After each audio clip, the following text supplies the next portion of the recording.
Buenas noches. Muchas gracias por acudir a la sesión mensual del Colegio Nacional de Medicina Pediátrica. El tema de hoy, manejo crónico de opioides en el anciano, por la doctora Liliana Luna González, miembro de la IASP, International Association for the Study of Pain, miembro de la Asociación de Médicos del Instituto Nacional de Ciencias Médicas y Nutrición, Salvador Subirá. Gracias, doctora Liliana.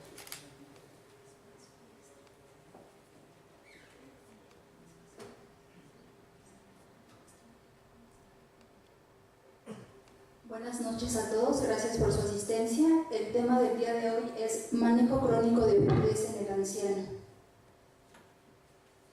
Bueno, hablar de dolor es no solamente una hora, sino es todo un tratado acerca de lo que es el dolor. Sin embargo, podemos ver que es la principal motivo de consulta en el servicio de urgencias. Los pacientes en el servicio de urgencias reciben un tratamiento subóptimo, por eso es importante conocer las bases fisiológicas, farmacológicas del dolor para dar un buen tratamiento en estos pacientes.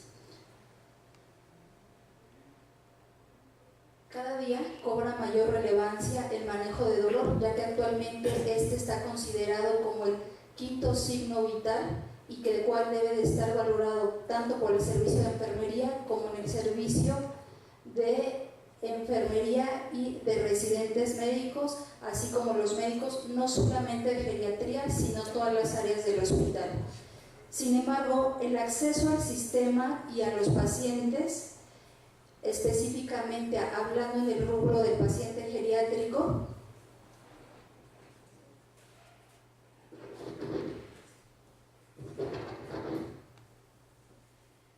habitualmente el paciente geriátrico se resigna a vivir con dolor. ¿Por qué? Porque lo consideran como parte del envejecimiento y esto no es así.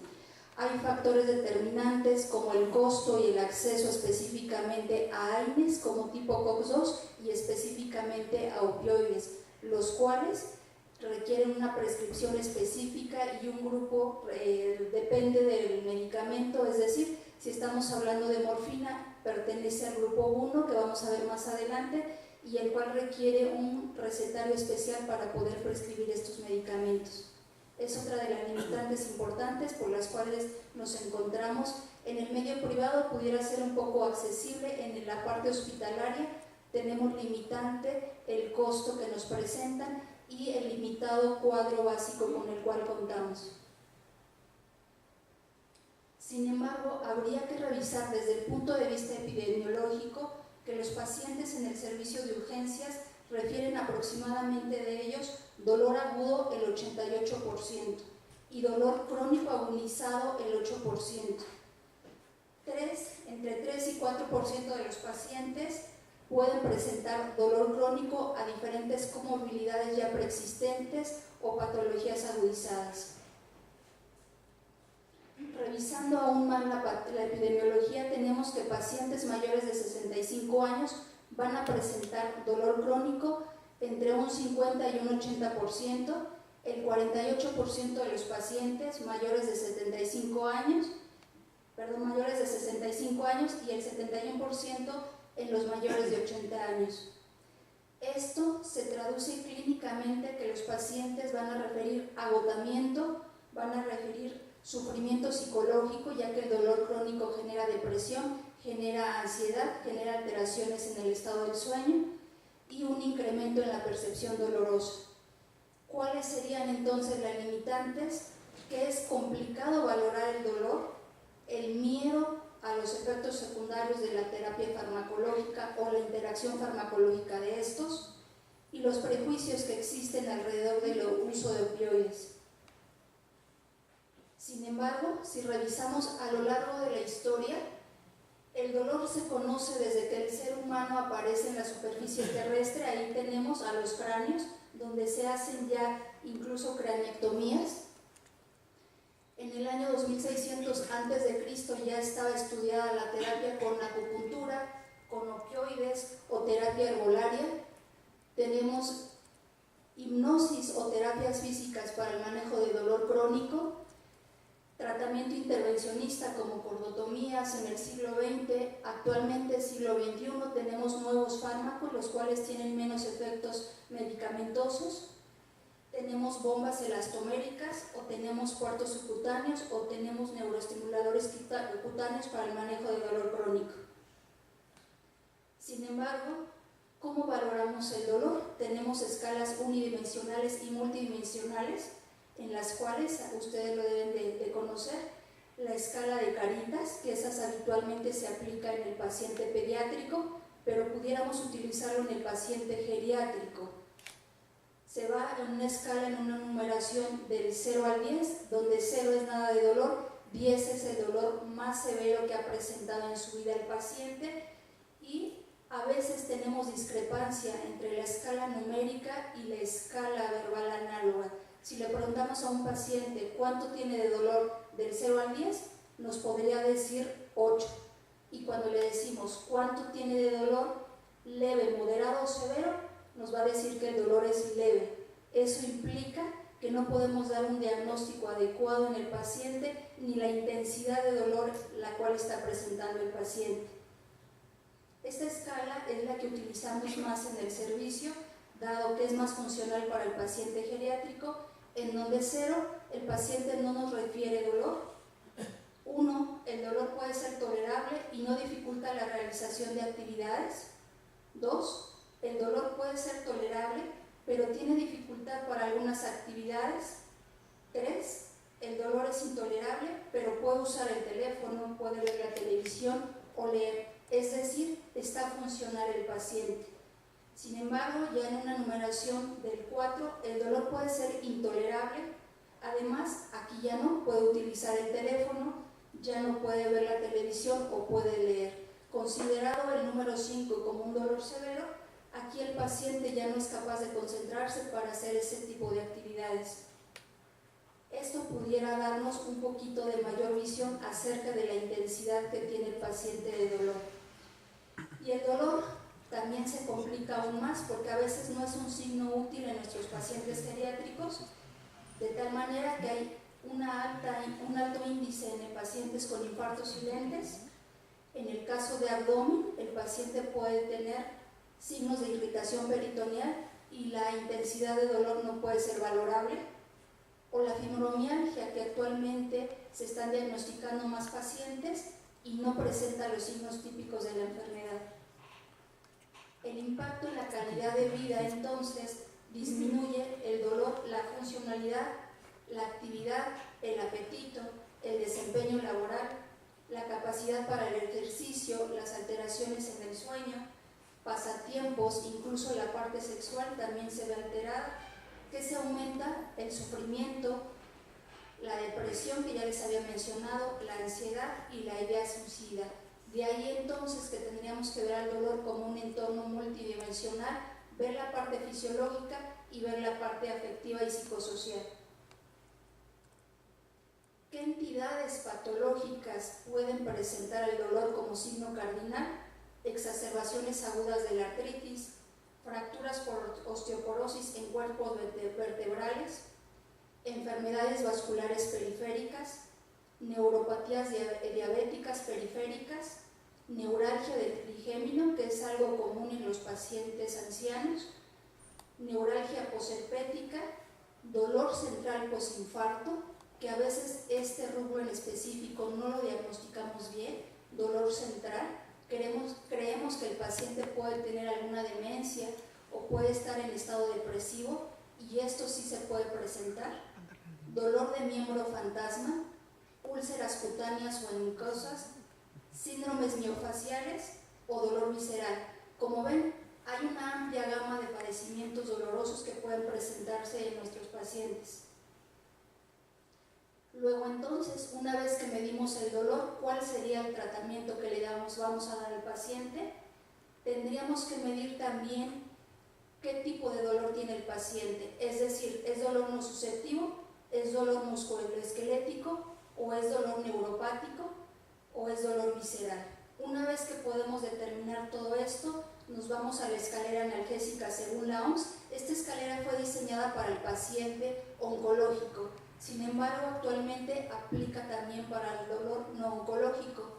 En la primera escala, el paciente nos va a referir un dolor de leve a moderado, de tal manera que ahí podríamos utilizar AINES y drogas adyuvantes, como cuáles neuromoduladores, antidepresivos tricíclicos, carbamazepina, pregabalina, duloxetina. Si este dolor no llegara a aliviar, podríamos irnos a un segundo escalón, en donde ahí encontramos, y es el motivo de reunión del día de hoy, los opioides, aunado a AINES y adyuvantes. Si con esto no se da el dolor, tendríamos que irnos a una tercera evaluación de dolor, un tercer escalón. Aquí ya tendríamos opioides potentes del tipo oxicodona, del tipo morfina, y un cuarto escalón actualmente, o manejo intervencionista de dolor. Esta es la escalera modificada según la OMS, en donde tenemos ya específicamente un quinto escalón, ya tratamiento intervencionista para el control de dolor. Pero si ustedes pueden ver, desde el segundo escalón hasta el cuarto escalón, tenemos el uso de opioides como alternativa adecuada para control de dolor. Entonces, ¿cuáles serían, ya que tenemos todos los antecedentes previos, los objetivos del manejo de dolor? La prevención de dolor no solamente debe de ser específicamente en el momento, tendríamos que ver cuál es la patología o cuál es la comorbilidad que nos está originando el dolor y tratar de prevenirlo. Un ejemplo, los pacientes con lumbalgia, podríamos tener terapia, manejo multidisciplinario y enviar al paciente a rehabilitación física para que le enseñen higiene de columna. Si el paciente tiene osteoporosis, pudiera tener el riesgo de fracturas, pero si tiene una adecuada higiene de columna, control de peso, que en el paciente geriátrico sería complicado, pero sería aliviar en el paciente, podríamos disminuir el dolor en el paciente. La terapia multimodal. Los fármacos deben fundamentarse en los mecanismos que están produciendo el dolor. Si el dolor es en un contexto nociceptivo y un dolor neuropático, no está descrito en la literatura, pero nosotros lo consideramos como un dolor mixto, podríamos utilizar terapia multimodal, es decir, analgésicos convencionales, COX-2 y opioides débiles. Se debe de proporcionar un analgésico que tome en consideración las necesidades fisiológicas y psicológicas del paciente. Y la dosis debe de ser adecuada y debe de ser ajustada en base al paciente y lo más cómodo posible. Es complicado dar al paciente dosis en las cuales sean cada 6, cada 4 horas. Sería mejor dar medicamento de efecto prolongado a cada 12 horas. Evitamos la polifarmacia o medicamentos vía transdérmica, que una de las propiedades de los opioides es que en México podemos tener vía transdérmica de estos. Aquí, específicamente en el rubro de geriatría, tenemos una limitante importante. ¿Por qué? Porque tenemos un sesgo importante. Pacientes mayores de 65, pacientes mayores de 80 años, no encontramos estudios realmente adecuados en los cuales esté prescrito o esté indicado específicamente los opioides. De tal manera que el dolor entonces es un dolor crónico, no diagnosticado, subdiagnosticado en algunos casos, incrementa el padecimiento por grupo de edad de los pacientes. No solamente nos enfrentamos a una patología, tenemos múltiples patologías que generan dolor en el paciente y con esto tenemos una polifarmacia. Si al paciente le estamos dando medicamento para la diabetes, medicamento para la osteoporosis, medicamento para la hipertensión y aún así le damos medicamento para el dolor, el paciente termina consumiendo al día entre 15 y 20 tabletas. ¿Qué corremos el riesgo de efectos secundarios en estos pacientes? Ustedes lo saben mejor que yo, el paciente tiene características fisiológicas diferentes al paciente joven o al paciente adulto menor de 50 años. Hay alteraciones importantes farmacocinéticas en los opioides administrados. Hay modificaciones en la distribución de estos, dado que el paciente está muchas veces con hipoproteinemias. Hay alteraciones en la función hepática. Hablando farmacológicamente propios en la distribución, ¿y por qué lo pongo? Porque de ahí depende el uso del que prescribamos o no los opioides. En base a la distribución teníamos un incremento proporcional en la grasa corporal y la morfina es un medicamento lipofílico. El fentanilo también. Eso hace que el medicamento se quede mucho más tiempo en el organismo y por lo tanto tener efectos secundarios tan severos como pueden ser la depresión respiratoria. Tenemos una disminución de la masa magra, tenemos una disminución del contenido hídrico y una reducción de la albúmina plasmática. En el metabolismo hepático hay una disminución de la masa y del tamaño hepático y hay una reducción del flujo sanguíneo. De tal manera que el opioide tipo tramadol estaría contraindicado, ya que el mayor porcentaje de este medicamento se metaboliza por hígado. La función renal no es la excepción. Aquí tenemos también que hay una disminución del flujo sanguíneo renal, hay una disminución en el flujo de filtración glomerular y de la filtración tubular. Si aún así en el paciente ya tenemos estas condiciones preexistentes, también existen las variaciones interindividuales.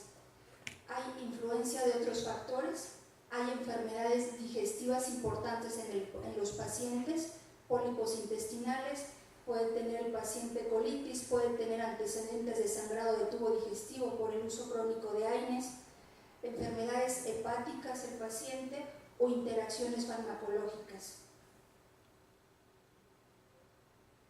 A nivel del sistema nervioso central también tenemos variables y cambios importantes, los cuales dificultan la absorción de los medicamentos, específicamente opioides.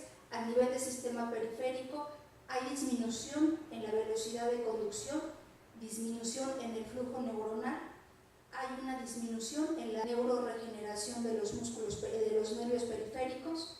En la médula espinal hay una disminución de los receptores del 5-HT y noradrenalina, con lo cual conlleva que podremos tener no el adecuado control analgésico con el uso de tramadol.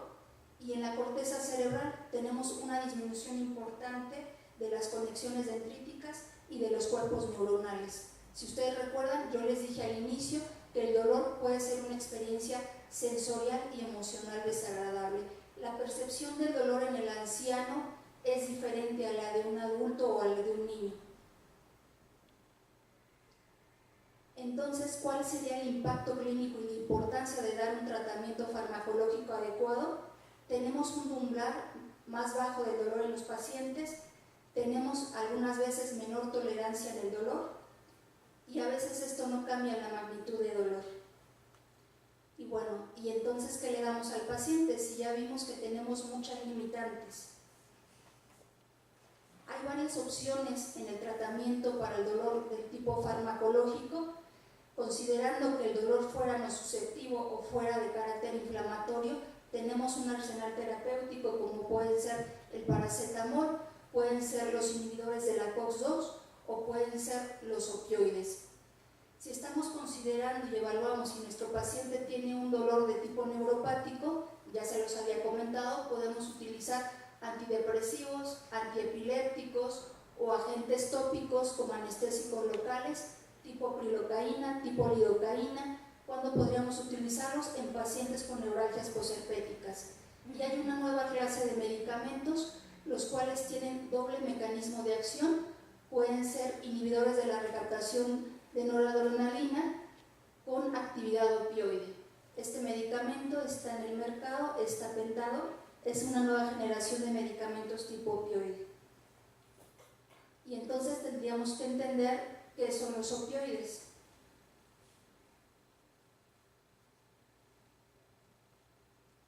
Los medicamentos opioides son medicamentos sintéticos, los cuales tienen una injerencia y un mecanismo de acción a nivel espinal, a nivel supraespinal y a nivel periférico, proporcionando, pueden ser desde el tipo de vista farmacológico, agonistas puros, agonistas parciales, agonistas antagonistas, agonistas puros. Lo relevante de esta clasificación es la potencia que vamos a tener con los opioides. Están indicados en lesiones importantes dentro de dolor agudo, posoperatorio, dolor crónico agudizado y un dolor de moderado a severo. Aquí tenemos una tabla donde tenemos ya la clasificación de los opioides. Probablemente algunos de ellos se les hagan conocidos. Tramadol es un opioide débil. Buprenorfina, que es la que muy probablemente se maneje en la mayoría de los mercados. ¿Por qué? Porque es del grupo 2 y no tenemos tanta dificultad para tener acceso a estos medicamentos. Sin embargo, es un opioide potente la morfina, la codeína y el revertidor y el antagonista de los opioides es la naloxona.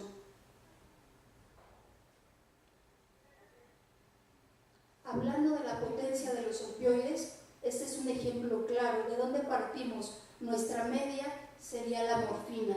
El opioide débil podría ser o es el tramadol, tiene una potencia equiparada con el tramadol de 0.1 a 0.5. El dextropropoxifeno también le llega a sonar. Hace 5 años que salió del mercado por la toxicidad importante que presentaba en los pacientes. La codeína también hace muchos años se utilizaba como medicamento para la tos. Actualmente está en combinación, puede venir solo o en combinación con paracetamol. Opioides potentes tenemos a la metadona, a la heroína, a la propia buprenorfina, y como ven, entonces la buprenorfina no es tan inocuo. Lo tenemos muy probablemente en cuadro básico en presentación ampolleta, en algunos cuadros básicos como en el ISSSTE, lo tenemos en presentación vía transdérmica o tabletas sublinguales. Tenemos al fentanilo. El fentanilo para dolor crónico lo utilizamos vía transdérmica en parches y en anestesia se utiliza vía intravenosa. Su fentanilo y el remifentanilo se utilizan específicamente en anestesia para anestesias generales endovenosas. Y aún así nos complicamos más la vida acerca de los opioides. Nosotros manejamos la rotación etianalgésica de opioides. ¿Qué es esto? Si es un opioide que ya no tenemos la suficiente analgesia, tenemos que cambiar de vía de administración de opioide y por un opioide más potente, o viceversa. Si es un opioide el cual nos está dando efectos secundarios importantes como náusea, vómito, somnolencia importante, tenemos que bajar el medicamento a un opioide débil. Sin embargo, debe de ser la dosis equiparable o equipotente entre uno y otro. Y esta es la tabla que nosotros manejamos en el Instituto Nacional de Nutrición. Tenemos varios factores de conversión. Esto depende de la población en la que fue realizados los estudios europeos o en el MD Anderson en Estados Unidos por TRICOPS. Nos dicen factores de conversión. Un ejemplo podría ser el tramadol, que va a un factor de conversión de 10 y otros autores lo refieren hasta un factor de conversión de 30. La facilidad de los opioides es que lo podemos convertir de una vía intravenosa a una vía oral o una vía transdérmica. O incluso un dispositivo subcutáneo, podemos manejar medicamentos, puede ser tramadol, puede ser buprenorfina o puede ser la propia morfina. Sin embargo, ¿qué pasa con los opioides? ¿El uso prolongado de los opioides tiene efectos adversos? Sí. ¿Cuáles? Genera tolerancia en el organismo, genera hiperalgesia inducida por opioides, traducida en que el paciente tiene mayor dolor mucho más dolor antes de iniciar el medicamento y posterior al rotar los medicamentos, tiene efectos hormonales, el uso crónico y está documentada la inmunosupresión. Hablando en los opioides uso crónico, tenemos alteraciones en el eje hipotálamo hipofisiario adrenal, hay disminución de la testosterona con el uso continuo de opioides, está documentado el hipogonadismo, hay disminución de la libido y hay agresividad y puede presentarse amenorrea. Aquí puede presentarse lo que ya les había comentado yo, hiperalgesia inducida por opioides, con la participación de los receptores MDA, hay una saturación de los receptores y en lugar de provocar analgesia, ahora nos van a provocar hiperalgesia. Y entonces, ¿qué tenemos documentado específicamente en el paciente geriátrico? que el abordaje en el uso de opioides es distinto en personas jóvenes y en paciente geriátrico. La mejor valoración para el paciente geriátrico es la experiencia propia en cuanto a dolor. No son recetas de cocina, cada paciente es diferente y cada patología a tratar es de manera diferente.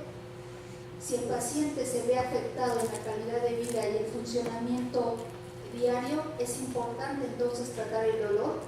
Se debe de utilizar una vía menos invasiva y debe de probarse primero la vía oral. Se deben de cuidar los horarios de medicación, es decir, iniciar la medicación al inicio del día para evitar que la última dosis sea a las 11 o 12 de la noche y despertemos al paciente. Y se debe gestionar una polifarmacia racional. Dentro de ellos, y los que podemos describir, es la morfina. La morfina es derivada del papel de la amapola, específicamente. El bulbo es donde se sintetiza la morfina y fue bautizada por Friedrich Adams en honor al dios Morfeo, dios del sueño. ¿Por qué? Porque uno de los efectos secundarios de la morfina es la somnolencia. ¿Cuál sería entonces la indicación según las guías para el uso de la morfina? Está indicado en el dolor de moderado a severo. Es un opioide de tipo hidrofílico, tiene una vida media corta que va entre 2 a 4 horas, por lo tanto está indicado dosificar al paciente hasta cada 4 horas. Se debe y se sugiere que la titulación de todos los medicamentos sean considerados a dosis bajas. De hecho, antes de utilizar morfina, algunas guías refieren que se utilice un opioide débil, como puede ser el tramadol, utilizarlo por una semana y si no funciona, hacer la rotación de morfina.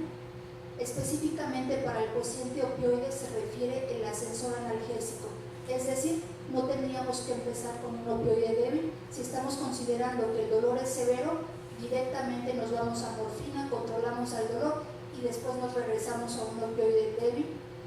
El incremento del medicamento tendría que ser considerado entre el 20 y el 25% de la dosis, dependiendo de las necesidades de rescates que esté utilizando el paciente hasta alcanzar la analgesia deseada. Y es muy susceptible que el paciente presente efecto secundario inducido por opioides. ¿Cuáles serían los principales? Náusea, vómito, estreñimiento. Por lo tanto, el médico que prescribe el opioide tendría que prescribir un antiemético y una laxante. Algo importante que refieren las guías, hay que explicarle al paciente cuál es el efecto secundario esperado de los medicamentos para que no suspenda la terapia analgésica.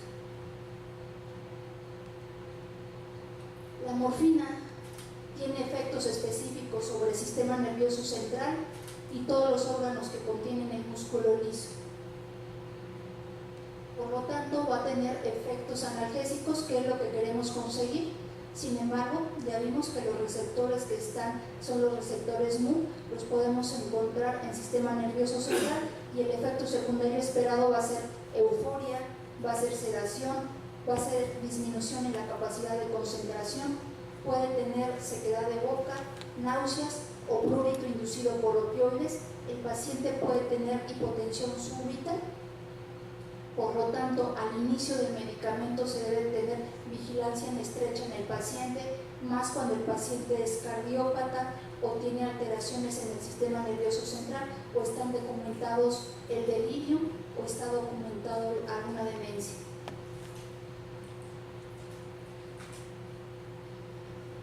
Ya les había comentado que el paciente puede tener alteraciones gastrointestinales. Está más documentado en el paciente con el uso de morfina que con el uso de tramadol o de buprenorfina. Todas estas son los efectos secundarios esperados a nivel cardiovascular, a nivel pulmonar, a nivel del sistema nervioso central. Otro de los medicamentos que tenemos es la codeína. Este es un opioide con menor potencia que la morfina. Está indicado de igual manera para el dolor leve a moderado. La dosis la podemos iniciar a titular entre 30 y 60 miligramos cada 4 o cada 6 horas. y se debe de prevenir el estreñimiento. Una vez que nosotros controlamos el dolor crónico agudizado con tabletas de liberación inmediato o presentación gotas, podríamos rotar a presentaciones de efecto retardado o vía transdérmica. El tramadol muy probablemente es un medicamento que ustedes utilicen. Este está documentado y aceptado por las guías. Es un opioide agonista puro de los receptores mu. Está indicado en pacientes mayores de 75 años. Sin embargo, habría que vigilar la función hepática en estos pacientes, ya que el medicamento, la vida media va entre 4 y 6 horas, y en un paciente con insuficiencia hepática podríamos prolongarlo hasta más de 7 horas. En pacientes mayores de 75 años, lo aconsejable es utilizar presentación gotas, dosis bajas, dosis de 12.5 miligramos, e ir escalando e titulando en base a la respuesta y control de dolor del paciente.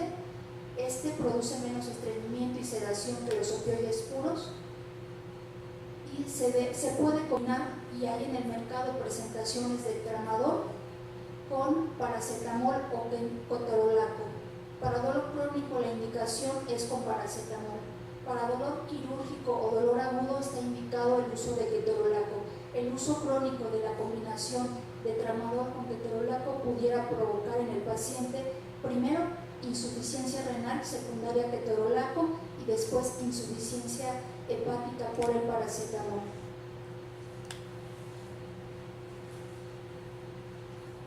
No se ve muy bien, no sé si lo ven. Hay características específicas farmacológicas en el paciente.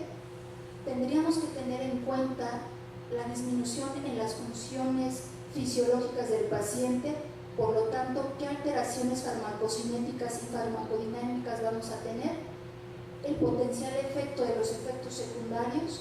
Todo esto nos pudiera generar una polipatología, el incremento en la farmacia de nuevos medicamentos, dado que los medicamentos que prescribimos inicialmente no tienen los efectos analgésicos deseados, y con esto podemos tener una interacción farmacológica.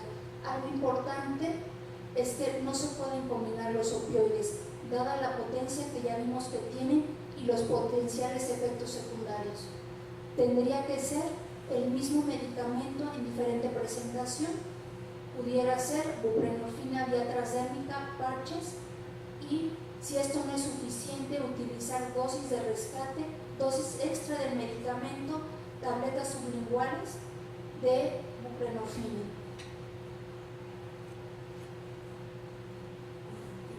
En base específicamente hablando de opioides, tendríamos que valorar el riesgo-beneficio y la relación costo-beneficio.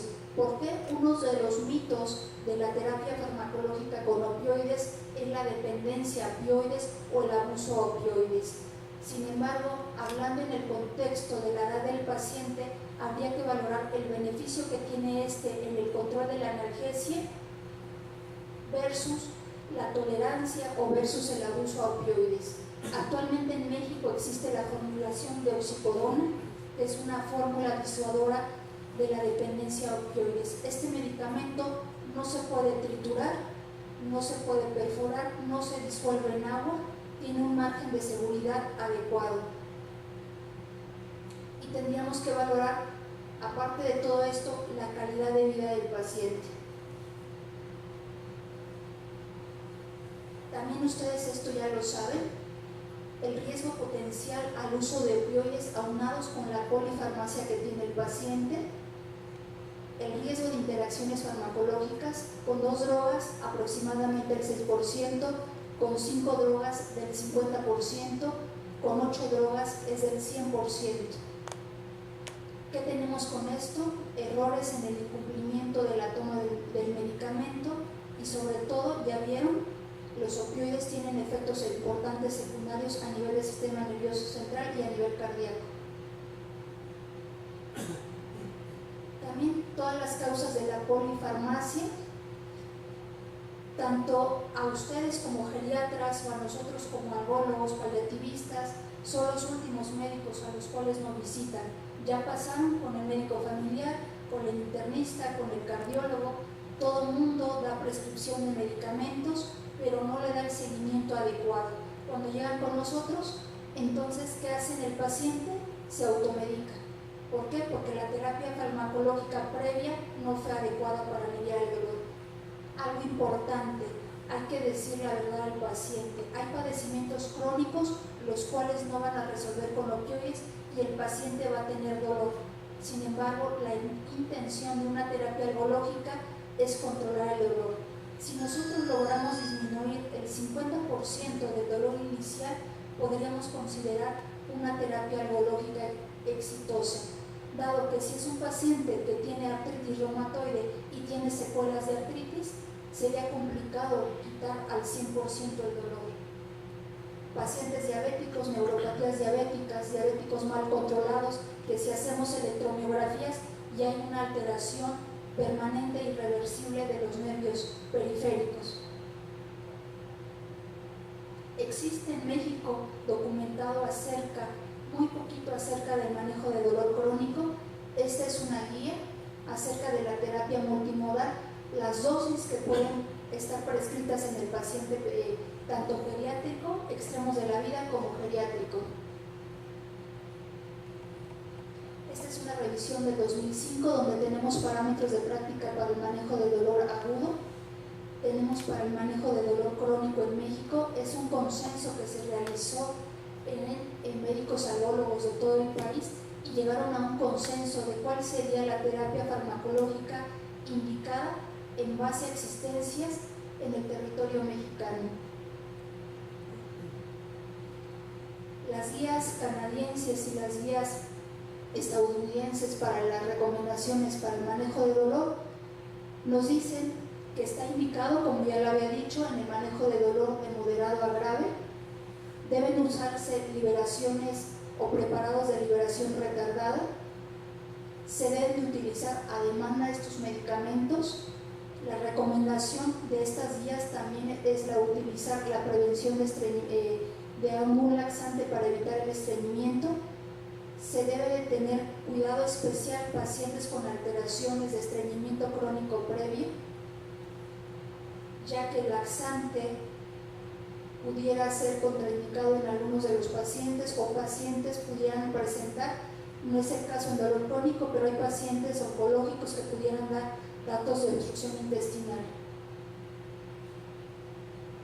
Hay que recordar que no es inocuo un opioide y que es potencial el riesgo de una sedación o deterioro cognitivo en el paciente. Está documentado delirio inducido por el uso de opioides. Pueden aparecer las náuseas, pueden ser tan severas que podemos tener alteraciones electrolíticas en nuestros pacientes y siempre es necesaria la evaluación periódica en los pacientes. En las guías para manejo de dolor crónico del 2016 nos dice que el objetivo es proporcionar recomendaciones en opioides para la atención primaria de la salud. Esto es importante. El médico de primer contacto debe tener los conocimientos adecuados para tratar el dolor. El tratamiento en adultos mayores de dolor crónico tiene que ser específico y diferente al paciente paliativo o al paciente con cáncer o al paciente al final de la vida. Sin embargo, la terapia farmacológica recomendada es el uso en primera línea de tramadol y en tercera línea o cuarta línea morfina y oxicodona. Habría entonces que establecer objetivos de tratamiento con los pacientes y considerar que muy probablemente los opioides serían una terapia farmacológica permanente y habría que valorar el riesgo-beneficio. En esta guía del 2016 nos sugieren un monitoreo cada 3 meses del manejo de los opioides para valorar la eficacia y valorar los efectos secundarios. Y habría que valorar también que los beneficios en el control de la terapia analgésica superen los riesgos que estamos utilizando en el uso de opioides de manera crónica. Actualmente está la guía del 2017 para manejo de dolor no por cáncer. Esta guía es muy parecida al del 2016. Ellos nos dicen que hay que optimizar la terapia farmacológica con fármacos no opioides, es decir, tener una terapia multimodal utilizar varios medicamentos con diferentes mecanismos de acción para evitar los efectos secundarios de los opioides. Se debe iniciar a dosis bajas e ir titulando dosis en base a los efectos que se presenten de manera indeseable o de manera adversa. Se tiene que vigilar específicamente el uso de morfina en pacientes los cuales se mediquen con dosis mayores de 90 miligramos por más de 24 horas. Cabe mencionar que aquí en México pacientes con 90 miligramos de morfina vía oral los podemos tener, pero con no dolor o no oncológico, sino pacientes con cáncer. ¿Qué tipo de pacientes? Pacientes pudiera ser cáncer de colon, cáncer de páncreas. Muy probablemente utilizamos dosis menores y la terapia farmacológica en estos pacientes puede ser vía transdérmica buprenorfina o algunas veces parches de fentanilo. Aquí también nos refiere la guía del 2017 que una de las opciones terapéuticas pudiera ser parche transdérmico de buprenorfina o de fentanilo. Dada la liberación prolongada del medicamento, están diseñados para una terapia farmacológica a 72 horas en el caso de fentanilo y 96 horas en el caso de buprenorfina transdérmica. Actualmente en el mercado mexicano está la presentación de buprenorfina, parches de 5 miligramos, se llama Soloro, y la prescripción es cambiar el parche cada 7 días. Con eso evitamos el dormido en el paciente, es más cómodo de utilizar en lugar de la terapia farmacológica vía oral. Las conclusiones entonces serían que el dolor es un síndrome geriátrico frecuente. En el anciano el dolor debe de mejorar las condiciones de vida del paciente, mejorar la funcionalidad de este. Se debe de utilizar un abordaje farmacológico racional. Se deben de considerar los efectos fisiológicos y emocionales, principalmente en este grupo de edad. Son más lábiles a presentar crisis de ansiedad, crisis de depresión en el paciente. Por eso el manejo debe de ser de manera integral, de manera multidisciplinaria. Muchas veces no podemos hacer como médicos solos todos, debemos de tener el apoyo de trabajo social para determinar qué redes de apoyo cuenta el paciente, para tener un estudio socioeconómico y valorar si el paciente va a costear el tratamiento con opioides. Debemos de contar con el apoyo de psicología clínica para valorar por qué le está doliendo al paciente. Pudiera o es frecuente que tengan duelos no resueltos, que tengan pérdidas importantes y esto exacerbe el dolor, o puede ser que sean cuidadores primarios el paciente geriátrico de algún otro paciente. En el hospital tengo la anécdota de una paciente con cáncer de mama de 82 años y era cuidadora primaria de su mamá de 98 años de edad. Entonces era una paciente que siempre refería dolor. La mamá falleció hace un mes y el día de hoy la vi en la consulta y el dolor que siempre me refería de 10, ahora lo refiere un dolor de 4. Y ella suspendió la terapia farmacológica porque el dolor se le quitó. Entonces es importante valorar al paciente de manera integral y de manera multidisciplinaria y estar haciendo ajustes de dosis y titulaciones de los opioides de manera permanente y de manera constante en el paciente. ¿Alguna pregunta, alguna duda? Hablar de opioides es hablar de algo complejo, en una hora no nos da tiempo, es una terapia, una clase prácticamente de farmacología, farmacocinética y farmacodinamia. Explicar cada uno de los opioides también es complicado, pero traté de resumir toda la terapia farmacológica con la que contamos actualmente en México.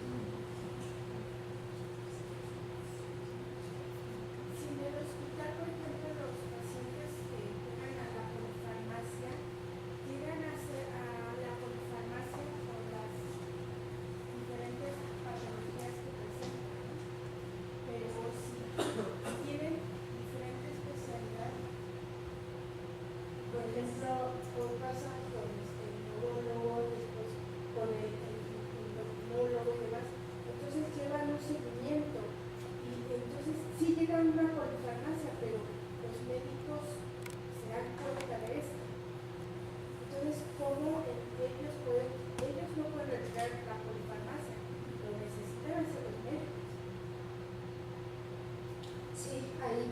toda la razón. Sin embargo, ya hablando en el contexto geriátrico, lo ideal sería que el paciente estuviera ya con el paciente geriátrico y con el geriatra y determinar realmente qué medicamentos sí necesita el paciente y cuáles no. Muy probablemente habrá algunos medicamentos que no sean esenciales utilizarlos o la patología esté controlada y los podamos suspender. Nosotros estamos en un tercer nivel de atención y el nivel de población que atendemos son médicos jubilados, son policías, son abogados, y créanme que realmente ellos se hacen el ajuste farmacológico. Lo ideal sería que fuera el médico, pero a veces los propios pacientes son los que determinan qué medicamentos son los que le funcionan y qué medicamentos no funcionan. Por eso hacía yo hincapié, específicamente hablando en la terapia de opioides, hay que hacer hincapié en los efectos secundarios esperados para evitar que ellos se automediquen, incrementen la dosis del fármaco o lo suspendan, porque pueden presentar vómitos espantosos o pueden presentar sedación importante con el uso del parche. La ventaja que les decía, que ya actualmente existe la presentación de 5 miligramos de buprenorfina, que sería lo ideal iniciar en el paciente geriátrico. Las presentaciones que teníamos hasta hace 2 años era parche de 20 miligramos o parche de 30 miligramos. No se puede fraccionar, pero sí lo hacemos actualmente. Farmacológicamente no sabemos realmente qué concentración tenemos por hora en el paciente, qué concentración plasmática, pero tenemos adecuada analgesia. Sí es complicado, pero labor es de nosotros educar al médico de primer nivel para que nos apoye, educar a nuestros compañeros especialistas y decirles que muy probablemente los opioides no van a tener interacción farmacológica con los medicamentos que da neurocirugía, neurología, que da neuroendocrinología. Ya no llegan ni con el geriatra, la polifarmacia les afecta.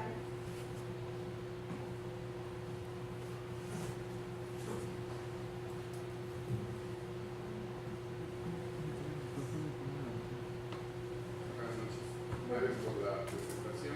Entonces, ¿cuál sería su recomendación en un paciente de 70 años sin falla renal, con dolor severo oncológico, para el inicio de un opioide mayor? ¿Sería la buprenorfina como acaba de mencionar o cuál es su recomendación o su práctica actual?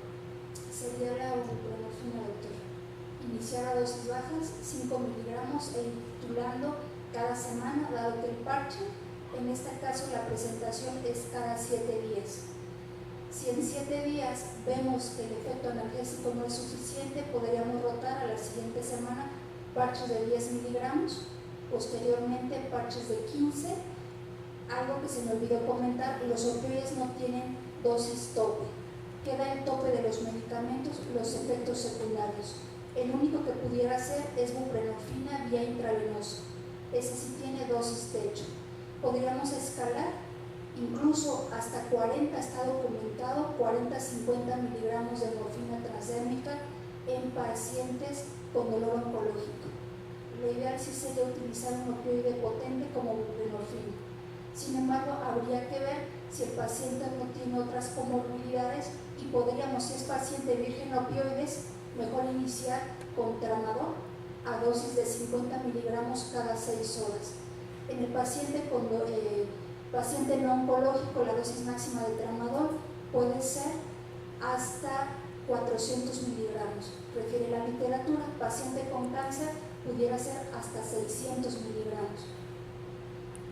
Lo comento porque la mayoría de las recomendaciones es no empezar con un opioide de liberación prolongada, como sería en este caso un parche. Entonces, para iniciar, titular adecuadamente, sería más conveniente una presentación de liberación inmediata. Estoy de acuerdo que es una dosis baja la buprenorfina en presentación de solo 7 de 5 miligramos, pero bueno, sí recomendaría yo más como el inicio de una liberación inmediata, ya sea morfina de oral, como mencionaba, buprenorfina en otras presentaciones. nosotros sugerimos utilizar, o lo que hacemos en el hospital es tramadol vía oral. ¿Por qué no morfina? Porque no contamos con ella. Otra limitante, morfina es del grupo 1 y para poderla prescribir se requiere un recetario de narcóticos. Y no todas las farmacias cuentan con toda la presentación, todos los miligramos en las tabletas que tenemos. Lo que hacemos, gotas de tramadol para rescatarlo o ir ajustando, o escalada rápida de 2 días, o si el paciente está hospitalizado, infusiones a 24 horas y después rotarlo al paciente a vía oral. Estaba más de acuerdo en lo que comentó durante la presentación, empezar con dosis de 12.5 miligramos cada 6 horas de tramadol, que los 50 cada 6 que acaba de mencionar, porque habitualmente un anciano de entrada siempre tiene opioides, 50 miligramos, una dosis única de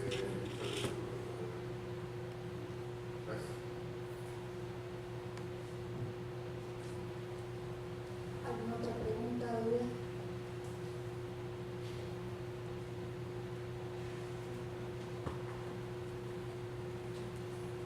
Bueno, pues muchísimas gracias, doctora Liliana, gracias por la presentación.